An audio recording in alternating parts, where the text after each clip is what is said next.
Ustadz, apa yang menyebabkan sholat seorang hamba tak diterima oleh Allah? Irji ila sholatika fa innaka lam tusalli. Ulangi sholatmu karena sholatmu batal. Diulanginya lagi. Irji ila sholatika fa innaka lam tusalli. Ulangi lagi sholatmu karena sholatmu batal. Diulanginya lagi. Irji ila sholatika. 3 kali ulang. Kenapa sholatnya disuruh ulang sampai 3 kali? Karena tidak ada tuma'ninah. Idza aqamta, kalau tegak, hatta tatma'inna qa'iman, tegak. Kalau ruku, hatta tatma'inna raki'an. Subhana rabbiyal azim, subhana rabbiyal azim, subhana rabbiyal azim, subhana rabbiyal azim wa bihamdih. Kalau sujud sampai tuma'ninah. Kalau salat di Masjid Baitur Rahmah pasti tuma'ninah, karena imamnya yang biasa orang tak tuma'ninah salat sendiri macam bambu di hembus angin. Allah Allah Allah Allah Allah Allah Allah Allah Allah. Selesai. Maka sholat berjamaah. Alhamdulillah adik-adik mahasiswa-mahasiswi Baitur Rahmah pasti sholatnya ada tumakninah karena sholat berjamaah bersama imam. 2 yang menyebabkan sholat batal. La sholat, sah sholat liman lam yaqra' bi fatihatil kitab. Fatihahnya tak betul. Fatihah rukun sholat, luruskan. Bismillahirrahmanirrahim. Alhamdulillahi rabbil alamin. Ar-Rahmanir-Rahim. Maliki yaumiddin. Iyyaka na'budu wa iyyaka nasta'in. Ihdinas siratal mustaqim. Siratal ladzina an'amta 'alaihim ghairil maghdubi 'alaihim waladdallin. Amin. Betulkan Fatihah. Ngaji Iqra. Ngaji Iqra. Seandainya tak ada ulama dari Minangkabau, mungkin saya tak pandai membaca Quran. Jadi Ustaz dulu ngaji sama siapa? Ulama-ulama Minangkabau yang mengajarkan mengaji. Alif di atas, alif di bawah, i alif depan, u, a, i, u. Di atas itu kan dari Minangkabau. Alif 2 di atas, an, alif 2 di bawah, in, alif 2 di depan, un, an, in, un. Yang tahu berarti udah tua. Anak-anak kini tidak tahu itu lah. Apa guru mengaji nan kini bukan dari Minangkabau tapi dari Yogyakarta. Jenenge sapa? Kiai Haji As'ad Humam. A bataba batata batata batasa basaba. Yang dulu hampir seluruh Sumatera itu guru dari Minangkabau. Alif di atas a, alif 2 di atas an. Mengalir pahalanya. Jangan sampai Fatihah tak betul. Apa kiat hijrah? Bagaimana cara agar kita tetap istiqamah? Yang pertama selalu pergi ke rumah sakit. Balik dari sini, jangan pulang ke rumah, pergi ke rumah sakit. Nanti kalau security nanya, mau kemana mbak? Mau nengok orang sakit di rumah sakit. Mau ruangan berapa? Sadonan di siko ingin ambo calia. Saya kalau diajak jamaah, Ustadz ayo kita ke ruang ICU. Datang, tertulis di atas ICU, artinya ICU. Ambo mencaliak waang tak bisa mencaliak ambo. Nampak di sana orang cuci darah, keluar darah dari dalam badan, masuk ke selang, masuk ke mesin, dicuci 5 jam, masuk lagi. Sakitnya berapa? Duitnya berapa? Maka kita yang sehat bersyukur nikmat sehat dengan banyak-banyak beribadah. Tak juga bersyukur nengok orang sakit, pergi ke kubur menengok orang mati. Mim dia mata ya bawati, mati. Tengok bagaimana, apa yang akan dibawa? Tinggal akan dibawa solat. Inna awwala ma yuhasabu bihil abdu yaumal qiyamah. Yang pertama kali dihisap, dihitung hari kiamat, solat. Yang ketiga, buat komunitas. Komunitas alumni Baitur Rahmah. Buat satu contoh sekolah percontohan. Madrasah tahfiz Quran alumni Baitur Rahmah. Anak yatim, uang sekolahnya tanggung. Guru-gurunya. Kalau sudah ada, yang sudah ada itu aja jaga. Alumni-alumni pulang dari sini, buat ikatan alumni, pergi. Cari mana sekolah. Pak Kepala Sekolah, ya. Berapa guru yang belum digaji? Berapa anak yatim yang belum bayar uang sekolah? berapa kursi yang patah, berapa whiteboard yang rusak, berapa papan tulis yang bolong, berapa atap yang perlu diganti. Bapak mau ganti? Enggak, bertanya saya. Bantulah, itu yang akan membuat kita istiqomah insya Allah.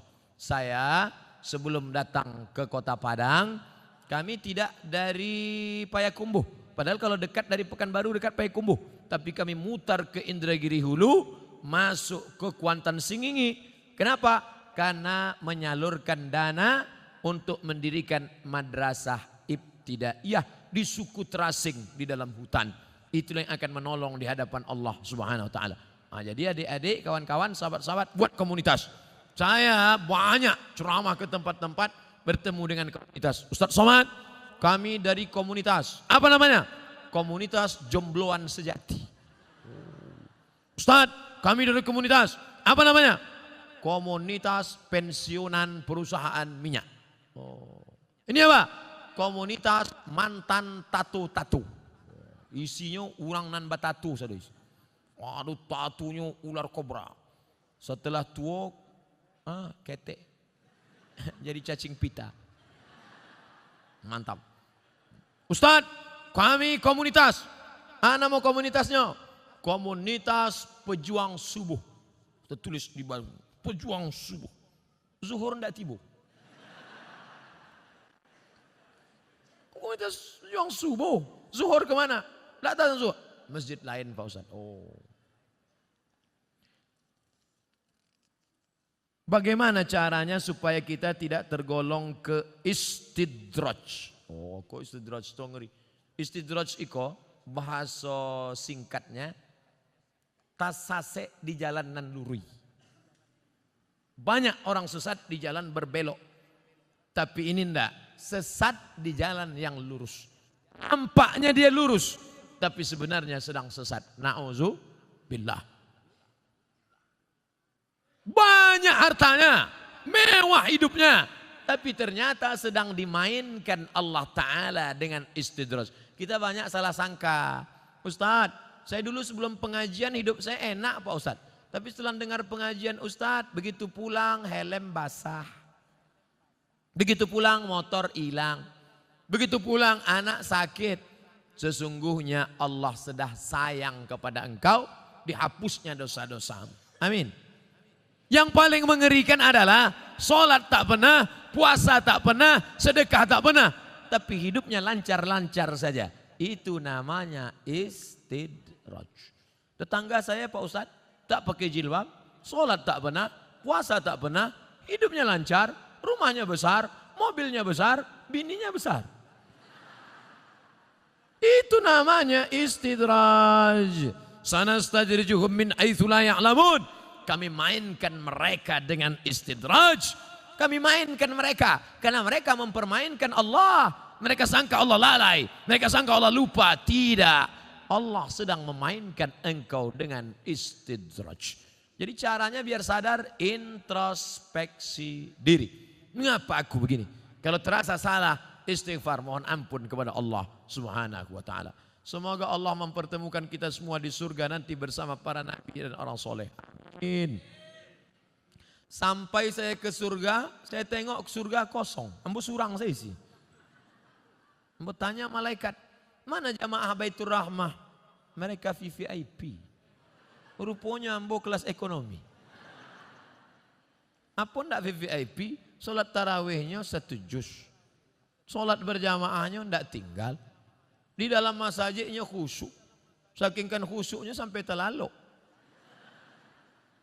Masjid lain orang kepanasan. Jadi tenang, sejuk. Khotib berapi-api, dia berair-air. Mimbarnya tinggi. Masjid Baitur Rahmah Padang. Naik ke atas. Hanya saja saya sarankan kalau sholat di Masjid Baitur Rahmah, tolong tatapan matanya supaya ke tempat sujud. Jangan mentengok ke atas, karena di sini kaligrafi banyak. Rancak mana kaligrafi. Khusyuk, jaga. Apa hukum seorang istri yang taat beribadah, rajin puasa, tapi bicara pada suaminya suaranya keras? Memang setelannya begitu. Memang kareh suaranya. Coba periksakan, mungkin jonya pakak.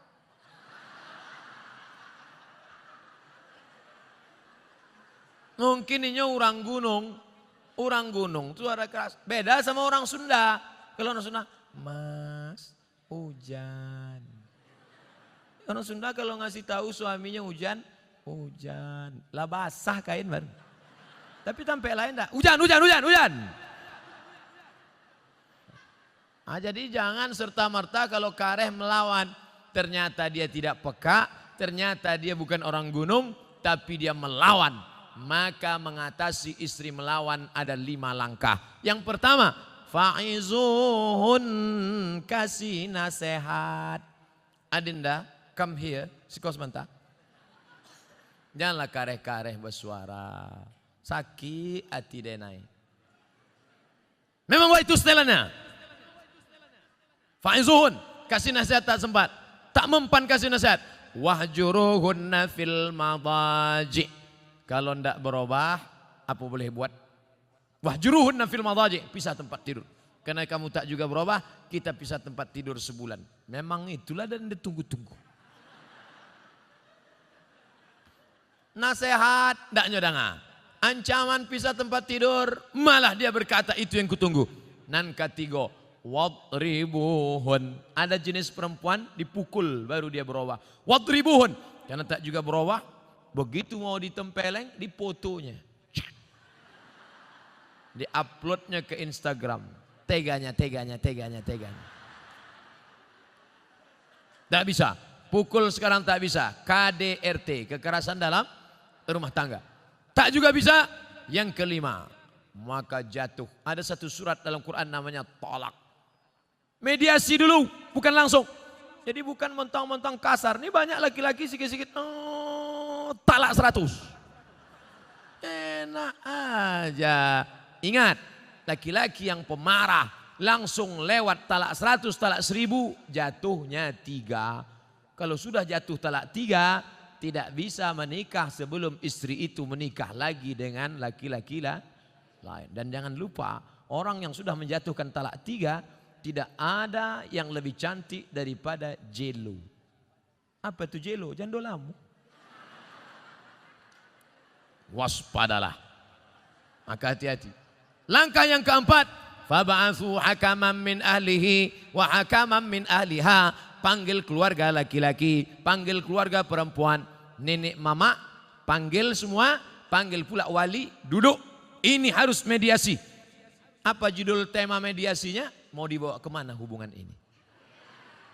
Tak juga mempan, barulah yang kelima, itu langkah sudah mentok tak ada lagi. Puncak barulah tolak. Karena kau tak juga berubah, kau melawan, kau emosi, akhirnya jatuh talak 1 pun masih bisa rujuk 3 bulan. Gimana? Sudah jatuh? Alah, macam itu 10 aku dapat.